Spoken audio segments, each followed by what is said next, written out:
body of their brother. In just a matter of hours, their mother's friend is set. She is charged with murder, accused of killing the 8-year-old. KPRC2's Brittany Jeffers is live with a preview from the court downtown. Brittany. Yes, Coulter is scheduled to appear before that judge at 9 o'clock this morning. And yesterday we heard from the sheriff. He was saying that this case is just too horrific to be real. Yesterday we also heard from relatives of the mother about what they say they did and didn't.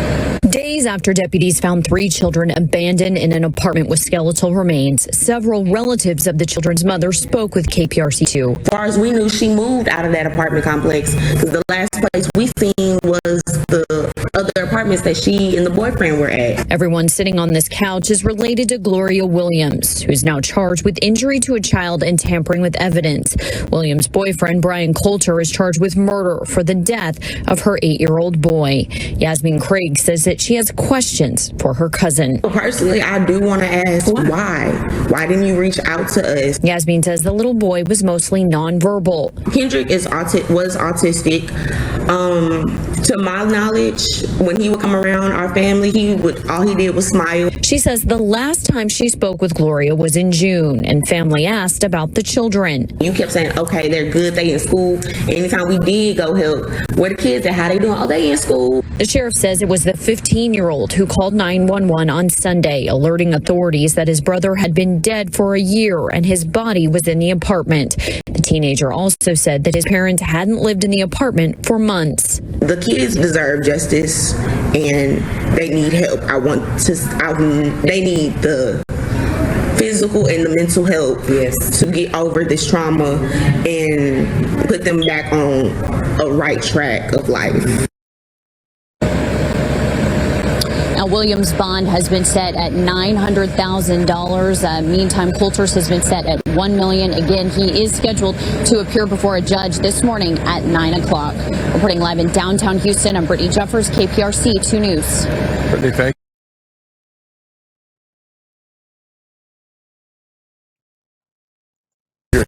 KPRC2 to a developing story we've been tracking since Sunday. 3 children found abandoned with the decomposing body of their brother. In just a matter of hours, another boyfriend is facing a judge. He is charged with murder.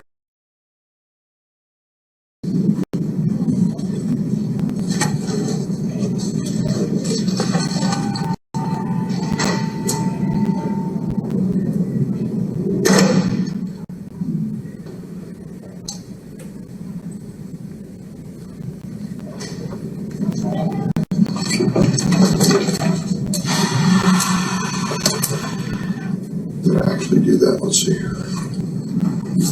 Yes, I did. All right. Gloria Yvette Williams. Good morning, Ms. Williams.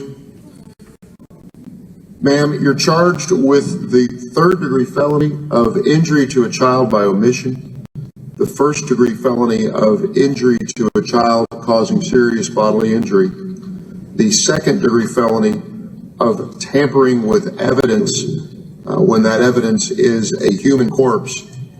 I have looked at the alleged probable cause facts for these 3 charges, including the supplemental statement of facts, which I believe was supplied to the public defender's office.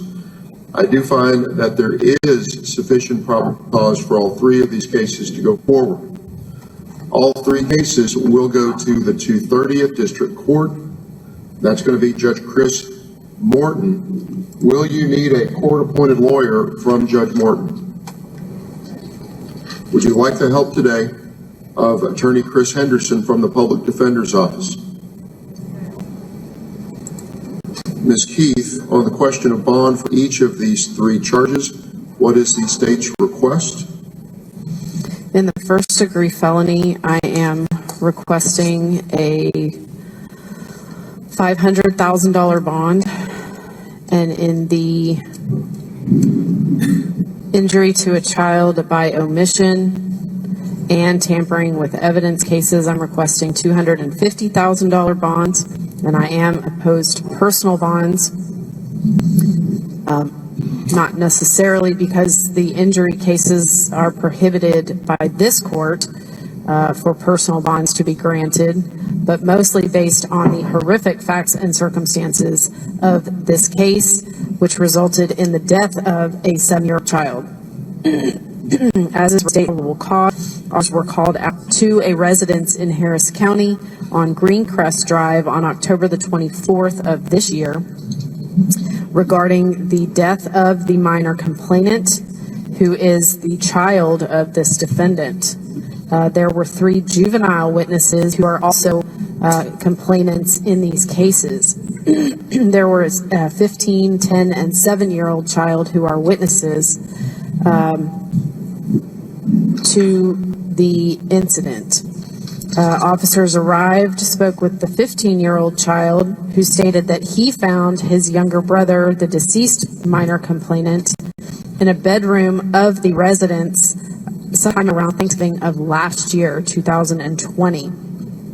He believed this defendant would call the police, told officers that she never did so, and she then had moved out of the apartment, leaving them in the residence with his deceased younger brother without adult supervision. He stated that they had found his younger brother approximately 1 week before Thanksgiving. He also told officers that the co-defendant, who is the boyfriend of this defendant, would lock them in a bedroom and he would hear them hitting his brothers. He was in the room with them.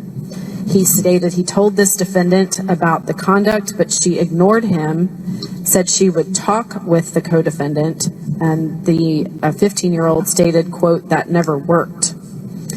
Officers also spoke with the 10-year-old complaining witness, who is the complainant in the first-degree felony serious bodily injury case, who stated that he was in the room when the co-defendant assaulted his deceased younger brother, striking him in the face, feet, buttocks, back, his legs, and testicles with closed fists and feet. He stated that the co-defendant then laid his brother on the floor and put a cover over him, that the defendant then came in the room to check on his younger brother, saw the body under the cover. She began crying, then made him leave the room. The 10-year-old stated that the defendant and the co-defendant then began fighting because the co-defendant had killed his younger brother. He stated that the defendant then came back another day, checked on his younger brother, and found that his body, feet, and teeth had turned into a skeleton. He stated that the co-defendant would beat him as well, hitting him on his buttocks, legs, stomach, and face, and punched him in the jaw, causing his face to be swollen. He stated when the co-defendant would drink beer and alcohol, he would get very strong. The 10-year-old also stated that his younger brother was on the floor under the cover, that his body was a skeleton, and that his hair was off. Law enforcement officers on scene observed that 10-year-old child to have extensive swelling to his face and jaw when they made contact with him on October 24th. He was transported to Texas Children's Hospital, where it was discovered that he had blunt force trauma to the face, which would require surgery because medical treatment was not sought or obtained when he was injured. During a forensic interview the following day, he disclosed that the injury had occurred when the co-defendant struck him in the face approximately 3 weeks prior, and that this defendant was aware of the injury but did not seek or obtain medical aid for him. The 7-year-old child was also interviewed, who stated that he saw it when his older brother, who is now deceased, was injured. He said he saw the co-defendant punching his brother, that his brother was lying down and the co-defendant kicked him with his feet, that his brother was not moving and the co-defendant continued to kick him and stared at his younger brother as he kicked him. He stated his younger brother's eyes were black and that he stopped blinking during the assault, that they pulled back the covers and saw that he was really dead and saw roaches everywhere on him.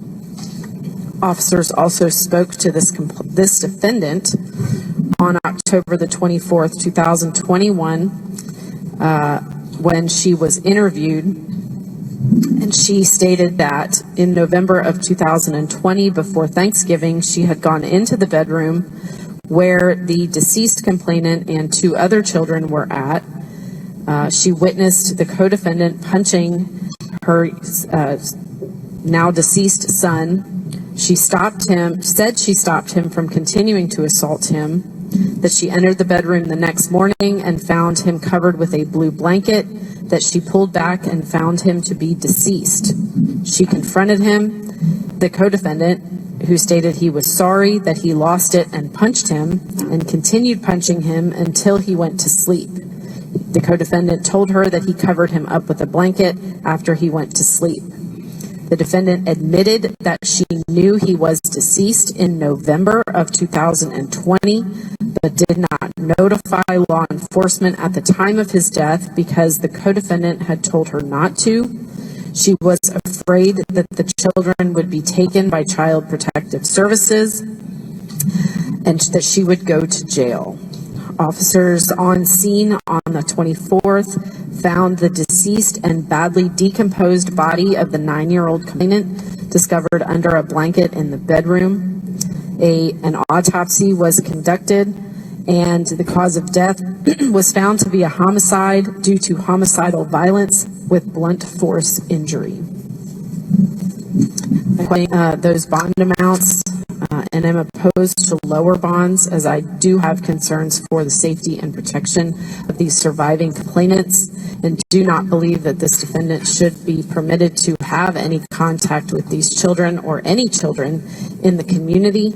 I am requesting a protective order for the surviving children, and as well as urging the state's motion for bond conditions. I believe there was one filed in every case, so the first degree, that she have no contact of any kind with any of these children or the co-defendant, that she be ordered to surrender any travel documentation in the form of a passport, visa, or other travel documents, that she not possess or use any firearms, ammunition, or other weapons, or use, possess, or consume any alcohol, controlled substances, and that she be drug tested, that she be subject to an electronic monitor with a curfew of house arrest, that she have no contact of any kind with any child under the age of 17, or participate or supervise any activities involving children under the age of 17. All right, very well. Mr. Henderson. Judge, requesting a $200,000 bond and injury to a child allegation, the first degree. The second degree, requesting a $50,000 bond. The third degree allegation, a $50,000 bond. Ms. Williams is entitled to a non-oppressive bond. She doesn't have any money to make bonds at the moment. She's going through a period of unemployment like many individuals for the last year. She's never been convicted of a crime and is presumed innocent. Because of her complete lack of criminal history, she's at the lowest possible risk score on the public safety assessment. She can be expected to turn up to her court appearances. She's 34 years old and she's always lived in the Houston area. She won't go anywhere else while on bond can abide by bond conditions. She's going through a period of unemployment and has limited financial means. Prior to the period of unemployment, she worked at a Macy's for 1 year, which does speak to her ability to turn up to court, and she held that job for that period of time. She's familiar with public transit in Houston and can use that to make her good experiences. She can abide by any no contact provision with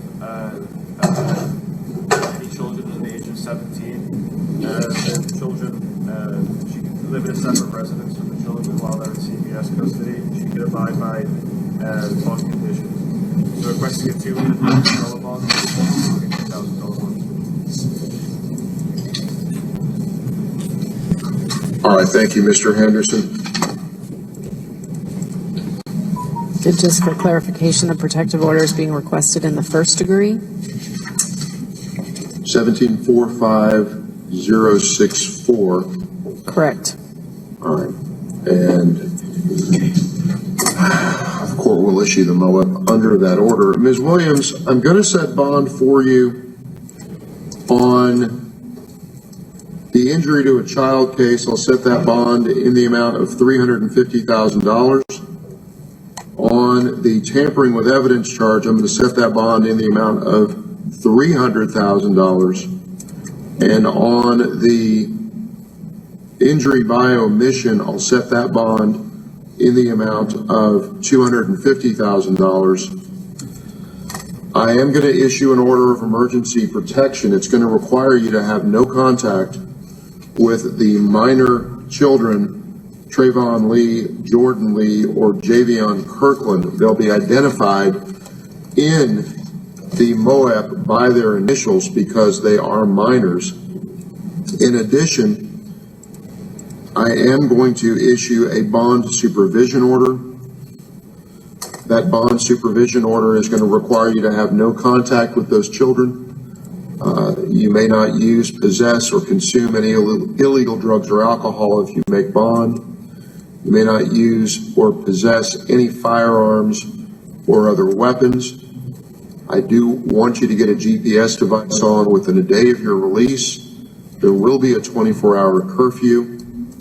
You are prohibited from having any unsupervised contact with any person under the age of 17 years. You are not to supervise, participate, or attend any event where children under the age of 17 years are participants, and you must remain 500 feet away from a playground or other location where children regularly gather. And that is, that bond supervision order will be in the first degree case, same as the order of protection. Ms. Williams, are you a United States citizen? All right, if you'd have a seat for just a moment, I'll bring you back up. We'll talk more about the order of protection.